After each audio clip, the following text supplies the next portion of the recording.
Welcome to the How We Do Digital Ministry podcast. I'm your host, Charlotte Elia. And on this podcast, we talk to leaders who are out in the world engaging folks through digital ministry. Today, I am delighted to have Bishop MacVean-Brown with me. She's the Bishop of the Episcopal Diocese of Vermont. Thank you so much for being here. Bishop Shannon, let's start with, tell us a little bit about your first experiences with digital ministry, first experiments. So I, just sort of happened to stumble upon it. I mean, and actually did not think that I would like it.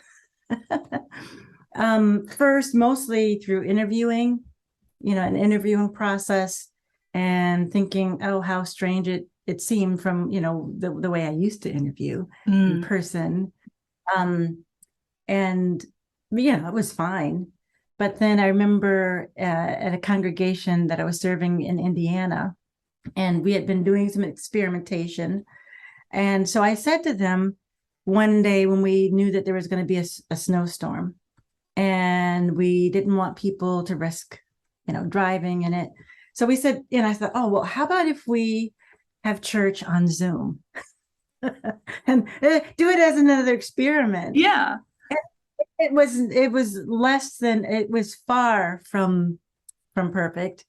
There were all kinds of problems, but the thing that I remember the most is that we all thought, oh, what a fun experiment. But it was important to be able to keep everybody safe and to be able to, worship somehow and to try things out. And it was fine. It wasn't any great shakes, but I think the biggest thing was that we tried something new together and to continue that practice that we had already established through experimenting, worshiping in a different space. And that was which we did that for 6 weeks or so. So that was part of, how we experienced church with each other. But then, other interviewing processes, for example, the interviewing process to be considered for Bishop of Vermont. And I had an interview, and I remember the people that were on that interview with me and, meeting them for the first time in person. It seemed like I knew them, and I thought, and instinctually, I reached out to hug the one person, and I was like, oops, wait, is that right? I mean, sorry, but she did the same thing too. And so there was this sort of like immediate familiarity that we would not have had if we hadn't been together, being able to see each other on a Zoom screen. But then also, I have pictures of my setup for Zoom and when I first started using it, for interviews. And it's very different from now. And it's just sort of like, it's every day. It's part of my everyday experience. Right. And so, I was a late adopter to things like Facebook and that kind of connection. But I really don't know how we would live without it now. The ways that we've been able to connect. And I just think of my own diocese. And when I first got here, we were able to travel and to be in person because I came in September of 2019. But this is a rural state, and being able to get from place to place, just the way that the roads are made, something that's 20 miles away. I mean, that can be a drive depending on where you're going. Right. And to know that I don't have to be separated by people because of weather, because of a pandemic. And so that's been, really, a godsend. And I had not thought of it as a way of participating in creation care until the pandemic. The amount of fossil fuel spent driving in a car when we can be face to face. And but anyway, I keep going. I mean, the other thing is that, and maybe it's my personality, I'm always looking for, so what is the good in this particular thing? Mm. And I remember when at the beginning of the pandemic and being with congregations in worship and then or at meetings, with congregational leaders and saying to them, well, thank you so much for welcoming me into your home. Since when did we ever go into someone's home? Sometimes a bedroom. Mm-hmm. So there's a certain level of intimacy that we gain in being face to face like this, and also that you don't have the same sort of eye to eye contact that you do. People still think, oh yeah, we still have to, you can't say that, you can't have these hard conversations unless you're in person, but there's a difference than being like this as opposed to when you're in a room with people and they're spread out. Sometimes you can't see someone, Right. but I can when I'm on Zoom. And as a diocese, we've done all kinds of things like discuss racism and the history of our diocese with racism, particularly with the first Bishop of Vermont, who he supported slavery. Mm. And it's like, but we couldn't wait. We couldn't, people would think, oh, you don't have these kinds of conversations unless you're face to face. Well, we were face to face and we couldn't wait Right. to have, because of the pandemic. And I think in some ways, because the pandemic made us sit down in the ways that it did, we went deeper in some of those conversations, and we were on Zoom. Wow.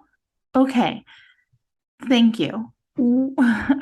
So I love that you bring this up, because I have heard so much of like, we can't have that talk on Zoom or even one-on-one conversations with me. And I'm like, I actually enjoy just a tiny bit of distance. But how do you, in your experience, how are those conversations shaped differently, or what skills have you developed in facilitating those conversations? Maybe that's the question. Perhaps uniquely over Zoom rather than in person. What distinctions do you see there? Well, I hadn't, because of all the racial reckoning that's been going on, and that we've been sort of forced to, I don't know if you want to call it, deal with. And I've read some articles, and there's like this now that we can be in person again more than we used to, that for African Americans, people of color, and I'm assuming, and I would say also women, that there's also a bit of agency and control one has over the conversation. Okay. Because say, if we were in a difficult conversation and you were adversarial towards me, at the end of that meeting, I actually have the space of, I'm in my home office, but I can step away from that. I don't have to feel the immediate threat of that situation. So that's more of a personal thing. But for me, because I am an authority, and so I've had some hard conversations with people on Zoom, just giving space and allowing lulls in conversation that we sometimes are uncomfortable with, but I'm more comfortable now, I think, with that. In some ways, being more prepared for a conversation, because I know that there's a time slot. There always is a time slot, but I don't know, but it just feels a little different. And then knowing that people, like if I'm having a hard conversation with someone, they are in the comfort in a space where they can be comfortable. And but again, there is that eye to eye, and it's not a phone conversation, because I do prefer, especially for hard things, to be able to see someone's face, right, and to look at them and to ask them. So, to really look at body language and read someone's face and ask those questions. And I think, I don't know that it's because of Zoom, but I think maybe it's the sort of the ways that the pandemic has made me sort of, what is most important and what am I going to attend to? So being able to go on and ask people, so I saw that look on your face. Well, so what can you tell me more about that? mm-hmm. Whereas before, some of the masks that we used to wear to protect each other from whatever's inside, or, whatever we don't want to deal with, just that was the norm, that you don't talk about those things. You just sort of let it go. You look at someone react, but you don't say anything. But now it's like, hey, this is life or death now. So I'm going to ask those questions and it's going to be okay. Yeah. And it has been. Can you tell us about some of the other ways that you're using digital tools in your work? Yes. So, one of the things, two things. I will start with staffing. And in fact, I just had a meeting. My first meeting of the day was like 2.5 hours with my canons to the ordinary. So they are people that assist the bishop. I'm the ordinary. And one lives in Burlington. One lives in the Northeast Kingdom, which is like a 2-hour drive from, where she lives. And one is in Maryland. Oh, wow. And so to be able to have that kind of a staff meeting, we haven't wasted one drop of gas. And, some electricity got spent, but not really here because I've got solar panels. So that didn't happen. But to be able to attend to the work of the diocese at a distance and to get a lot done Mm-hmm. in a short amount of time. And then that means that for a diocese like mine that has had to get creative about how we do staffing and how we resource our congregations, I can't really financially afford to have the canon that lives in Maryland come and live here and be, on site all the time. But I can afford to have her live where she does and come as she does. And she's able to have connections to the congregations. And, we've realized that, because of Zoom, she's able to meet with congregations and keep their transitions moving quickly. And she has lots of expertise in this and has been doing it for years. But this has been such a help for us, and to be able to have that particular person working with us. And then to have the one that is in the Northeast Kingdom, which is a distance from here. She plans when she's here, she really needs to be in Burlington or wherever else we're going to be together. So that has made a big difference, realizing that, wow, we have more options when we are able to agree that, okay, we can use Zoom for a majority of our communication and our work together. And then the other thing was, at the beginning of the pandemic, a lot of my congregation, most of my congregations actually are led by part-time priests. Mm. And so, with them being part-time, I knew that, trying to figure out how you're going to do service, how to get on Zoom, how to get, to get all of these things sorted out, like within a few days. Yeah. We announced, okay, we're not going to have service in person. I knew that there was a way for me also then, as a pastor to the pastors, as a pastor of the diocese, to be able to convene people, to pray with them, to do what we normally do, which is, gather around the word and prayer together. And so that's what we started doing March 15th of, that was 2020, right? Yeah. Yeah. I remember. So that first service was at 8:00 in the evening. Maybe it was a little earlier, because then after that decided that. So we started meeting at 8 in the morning, 8 in the evening, every day.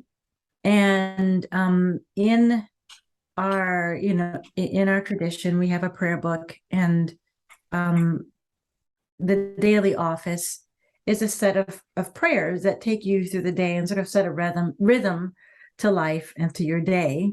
So there's morning prayer, noonday, evening, compline. And so these services that come and that reconnect you with prayer and scripture. So that was how we started. And so that was a way for me to provide a space for people. Because normally when, something goes wrong, what do? You have a vigil, you come together, you pray together to sort of regroup and figure out, okay, what does this mean for us and how are we going to move forward? But we couldn't do that in person. So we did that on Zoom. And we've continued that practice. So we now have what we're calling the Green Mountain Online Abbey. We named that together. And I was the person praying, I was leading the prayers in the morning and in the evening, 8 and 8 every day from March until July of 2020. And then also once congregations began, so I guess it was after that we stopped having morning prayer on Sundays, because then congregations were stabilized, people could figure out what to do. And, it was not, people were not in, emergency mode anymore. But I also knew fairly early on, this is something that we need to continue to do with and for each other.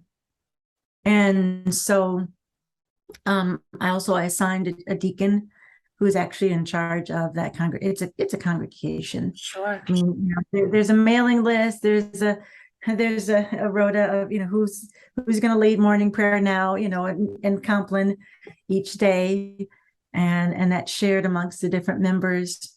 And we have people from all over our state, but we also have a few people from other places. And then also even people who are not Episcopalians who've joined us and been part of that congregation fairly early on. And it's been, a place where people know that there's someone praying for the diocese, someone that if they need someone to pray with, that there will be someone at 8 and 8 o'clock, and that will attend to their prayers. And the deacon, she's a perfect deacon. She notices the needs of the community. She brings them to our attention, and she keeps me, informed about what's happening when I'm not present, because I'm not present every day anymore like I used to be, and that was sort of hard to let go of that.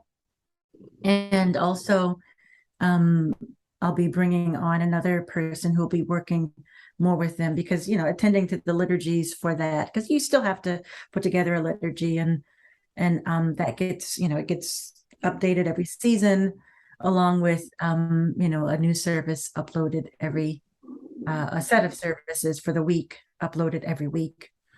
But it's been beautiful to see people connect and form these relationships, and again to be welcomed into each other's homes on a daily basis, and to get to know each other's pets and then to pray for each other's family members. It's and I've also liked the platform of Zoom over something like Facebook Live or YouTube, because in those I don't get there's not the back and forth. And if you're in an actual building with someone, with people, there's people, things happen that you don't control. Right. That just because I want a perfect service doesn't mean it's going to go perfectly. And so this, we always have it just open, like this, in this form, this meeting, so someone inevitably unmutes. Or our dog is barking in the background. Well, we're exchanging dogs for children crying in the background, because the children that attend the Abbey, the parents never have them making noise, except for we did have one where the children are reading, but then and they live on a farm, and the rooster, Red is his name. He decided to add his 2 cents to the whole thing too, and so he was going in the background. It was hilarious. But it's like, you know what? We are people. There's nothing, none of this is supposed to be perfect, and it's okay. So I don't want like some polished thing. I rarely, maybe I can count on a few fingers the times that I've pre-recorded any sermons, because I don't know, that's as close as I can come to this, in person, and that we need, this physical proximity. We can't have it all the time, but there is that human element that I really love about things like Zoom. Yeah, it's okay. I love that. Do you think that these experiences of the last 2 years and however many months now, have they shifted expectations for worship or congregational life from your perspective? Yeah, one thing I still really miss, and that has shifted, is what happens with singing. Singing in person. I mean, that's a really countercultural thing, actually, to have a group of people come together and sing the same thing. Yeah. That doesn't really happen. I mean, I guess you could go to a nightclub and dance. People aren't like necessarily, singing together. I sing when I dance, but that's not what we're there for. And so in worship, that, what we do, and people forget. And I'm always looking at these little signs of how we're connecting to Jesus, and what those, early followers were doing. And we forget that what they were doing was counterculture. And so, as much as we are wed to and love our hymns and, our traditions, we forget that was singing together right now is a countercultural activity. It doesn't happen, school choirs, but that's a different thing. And for worship. And so I miss that, that reminder that this is what we're supposed to be doing, even though most people don't know that or don't think of it that way. I really, really miss that part. And communion, I miss having that every Sunday.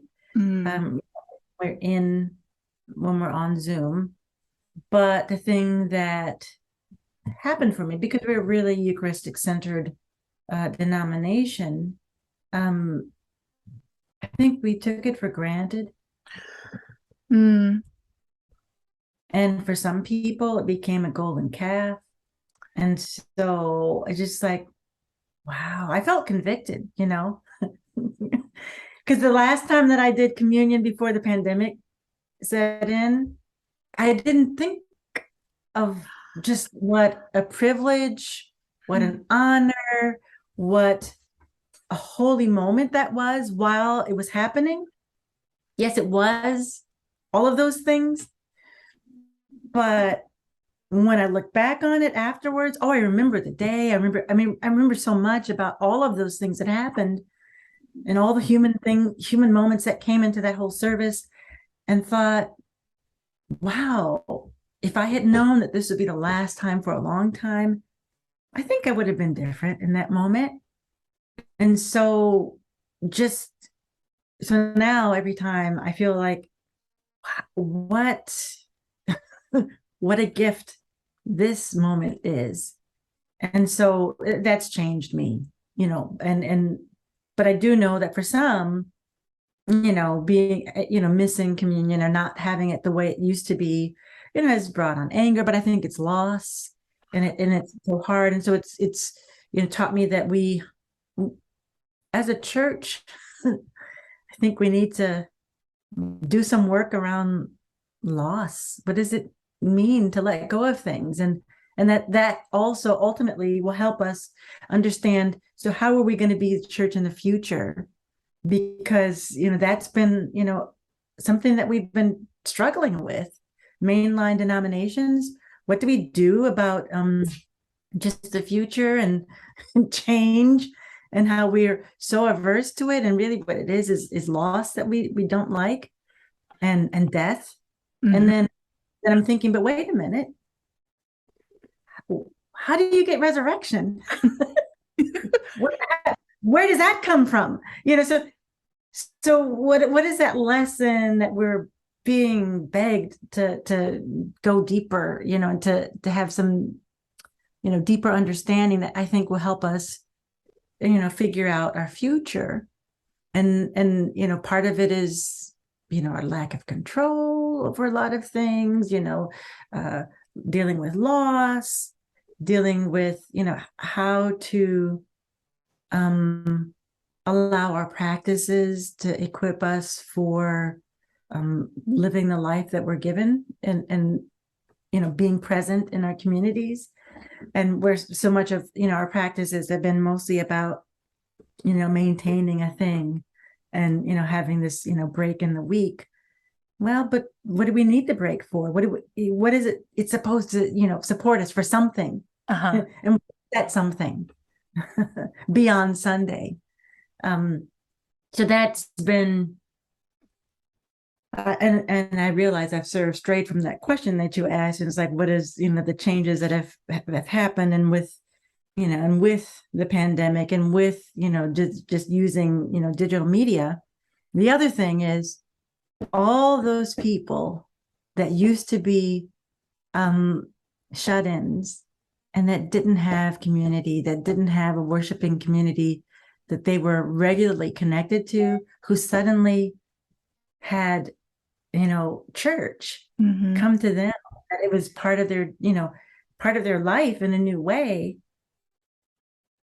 It's just, again, another opportunity for us to ask, so how can we be more present in our communities? How can we be more connected? People were talking about we're not connected, and yet some people were finally connected again. And they cherish that. I mean, there's this woman that comes to the Green Mountain Online Abbey, again, while like Zoom. And people say, oh, well, we don't have a computer. We don't have this. We don't have. She has a landline. That's all she has. And Mary is her name. I don't normally, reveal names, but I'm going to say it because, Jesus' mom's name was Mary. And I just love that. And the deacon of our Abbey, her name is Mary also. But Mary, who comes in on her landline, is there almost every day, twice a day. And on Sunday when I did service, and she says, oh, Bishop, it's so good to hear your voice. It's so good to have you back, because I've been away. And it was so good to hear her voice. And she often, prays about how she is so grateful for this community that she now has. And we could have been doing that before, right? Right. And it didn't take a pandemic for us to be connected to her, but it did. And so, I'm just, and like I say, I'm always looking for ways to find the good in something, ways to find, how can we do what we're called to do in this particular setting, in this rural place that is hard to reach all the places? How can we keep people connected? And how can we then equip ourselves to be more connected to our communities in whatever ways we can and are called?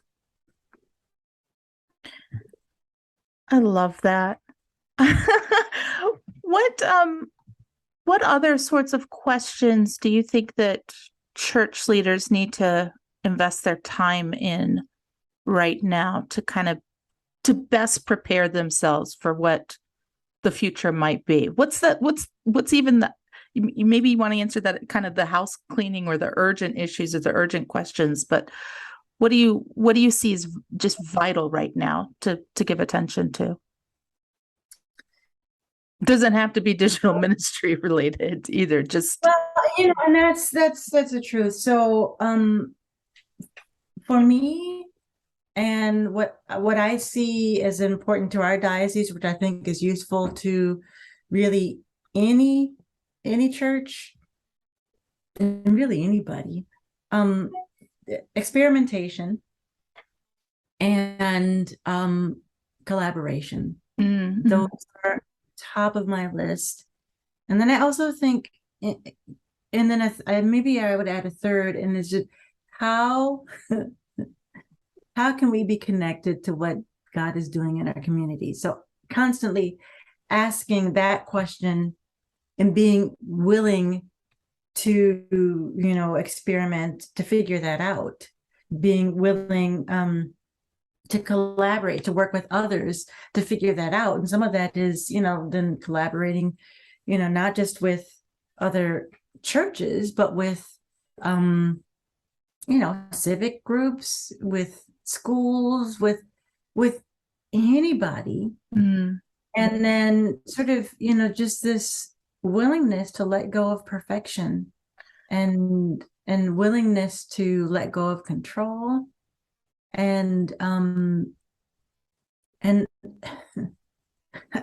it sounds crazy sometimes, but it's just, without it, I don't know how we're gonna survive. And part of it is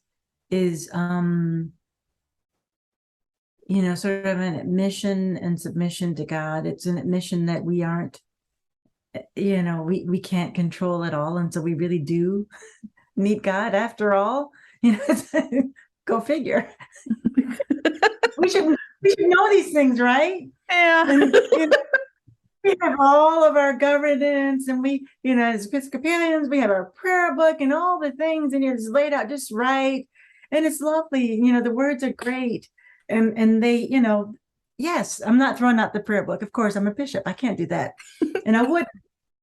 But we forget that those things are there so that we can experience whatever else life gives us, and that it is not dependent on us alone. And that when we build in so many things that it's so rigid, we can't experience God, and we can't experience transformation. And so, and that's why I'm always, talking about experimentation, because then it just, it does give a container, because people they need a little bit of comfort, Sure. So it's time limited. This is what we're going to try.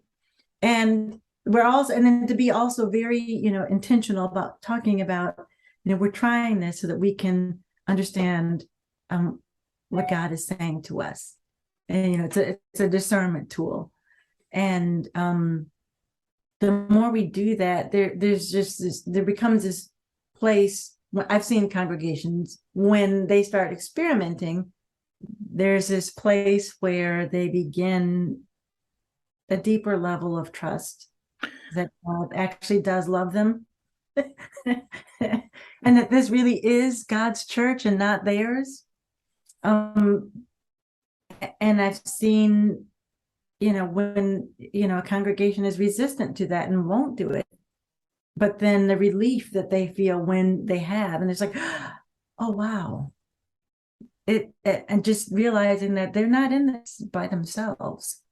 So I don't know if I'm being too vague, but it's amazing to watch when people begin to experiment and to try some things, not just for the sake of trying, but for understanding and discernment. That's lovely.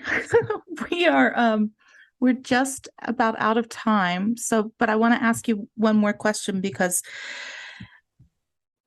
this is as a pastor to the pastors around you, that we've all read, we've all known, we've all had the experience of what the last couple of years have been like for pastors. So I wonder if you can just give us a little encouragement or vision, or just a little, what would you tell people who are still just overworked and underappreciated and everything else right now?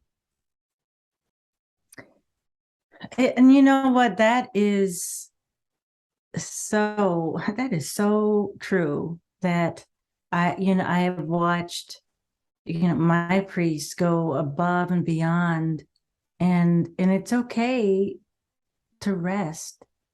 And it's hard.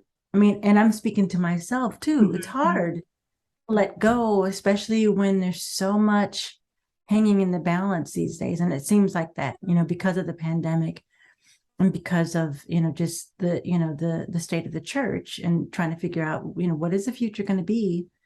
And in some sense, feeling, I know that pastors feel responsible for the future.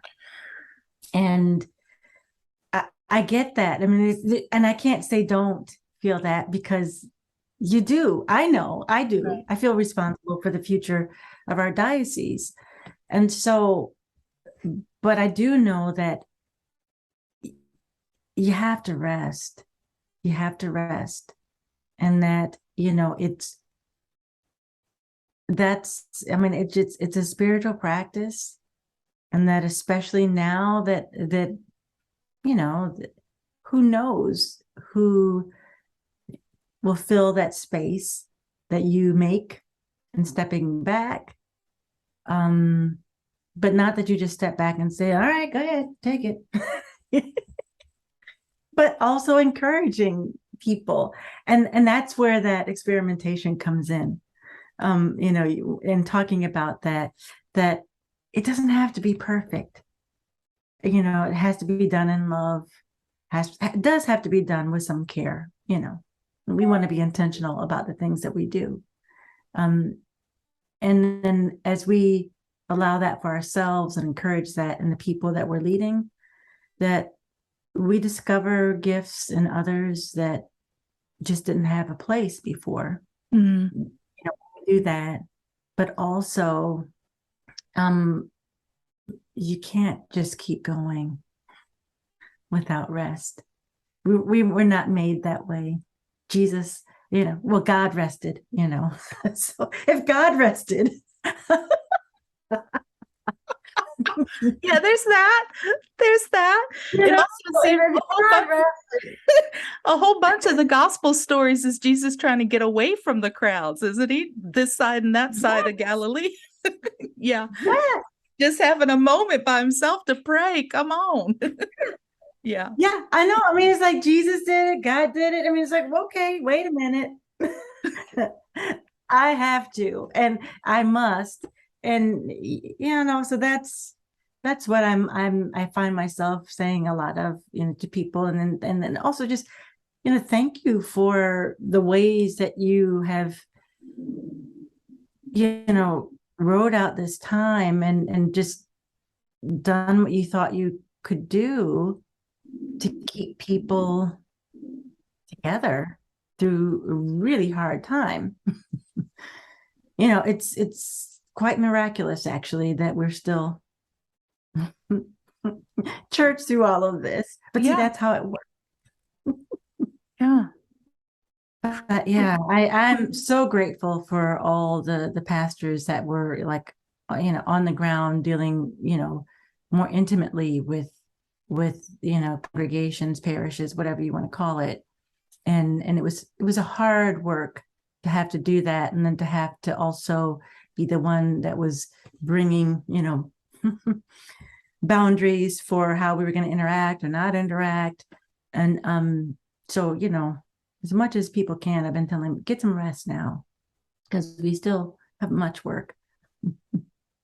Much work to be done. Well, thank you. Thank you, Bishop Shannon, for joining us today, chatting with me today. And thank you to everybody listening.